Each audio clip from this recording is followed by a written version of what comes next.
I want to tell you that by you standing here and listening to each one of us talk to you about how our government is today and how broken our family court systems are and how broken our child protective services are, this woman's the woman to make the change. And with that, I present you with Miss Zena Crenshaw. Good afternoon, everybody. How are you doing? It's glad to see the faithful stay around, and we've had a wonderful 3 days, and I'm just really elated to have been a part of it. Let me tell you a bit about P.O.P.U.L.A.R. It stands for Power Over Poverty under Laws of America Restored. That's power over poverty. And when we're talking about power over poverty, we're not just talking about a lack of money. We're talking about power over anything and everything and anybody that will deprive us of the life and liberty and pursuit of happiness that we're entitled to under the U.S. Constitution. We're talking about power over that type of poverty, whatever robs us of the abundant life.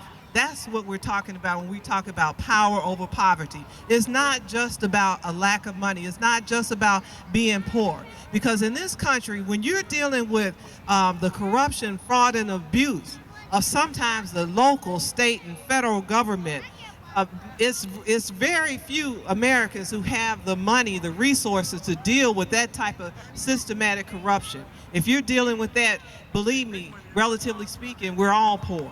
But we want power over that. And how do we want it? Under the laws of America restored. So we're not talking about getting new laws. We're talking about restoring the laws that we have in America, because we've got some great laws. This is a wonderful country, but these laws need to be enforced. So we're going to be trying to restore equal protection. We're going to try to restore due process. And P.O.P.U.L.A.R is an association of lawyers who work together with advocates just like you, everyday people, to put together campaigns to enforce the law. And we work for judicial reform, we work for criminal and civil justice system reforms, and most importantly, we do judicial accountability. I want to tell you all about 3 things today. We've got what we call the wall of poverty. Remember what we said when we talk about poverty. It's not just lack of money. And we have a petition that I want to make sure you sign before you leave to show that you want the wall of poverty to come down. Because once we get over 500,000 signatures, this wall of poverty that we have, we're going to bring it down. So make sure we get your signature. Another thing that we're doing is we're submitting cases. If you go to popularforpeople.org, that's popularforpeople.org, you can see that you can submit information about your individual circumstances if you're having difficulty with perhaps abuse of government power, and we will select cases periodically to submit to the Justice Department and evaluate and request that they investigate and prosecute abuses of power, conspiracy against rights, deprivations of right under color of law. Because remember, Obama promised us a government from the bottom up. And so we're submitting cases to the Civil Rights Division of the Justice Department, and we're gonna publicize whether Obama and Biden are holding true to their word, in fact, giving a government that's responsive to average Americans.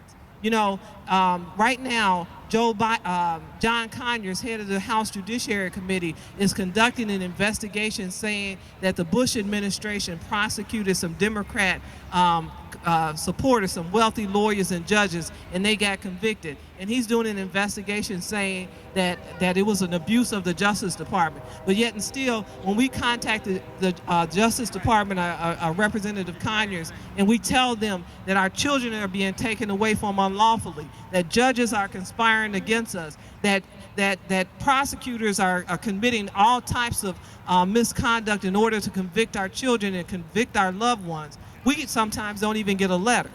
Okay, and it's enough of that. This is about we the people fest. Now, one other project that I want to tell you all about, and make sure you see this this bright yellow flyer before you leave. We're going to be conducting across America community forums on judicial accountability.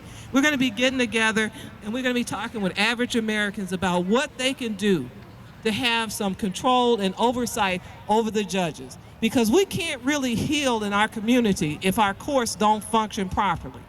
And right now, the discipline of judges is primarily in the hands of judges or prosecutors, and what we're saying is that it should be in the hands of average Americans. And if you meet with us, we're going to be meeting starting in August all over the country to explain to you why it's our right to have citizen oversight over the court system. Is our courts, is we the people, a government for, by, and of the people. And we're going to be talking about the different reform measures that are needed to put control back in the hands of everyday Americans, and what we can do and the government has to do in order to make that possible. So it's popularforpeople.org. Check us out on the website. Remember, power over poverty. Thanks so much.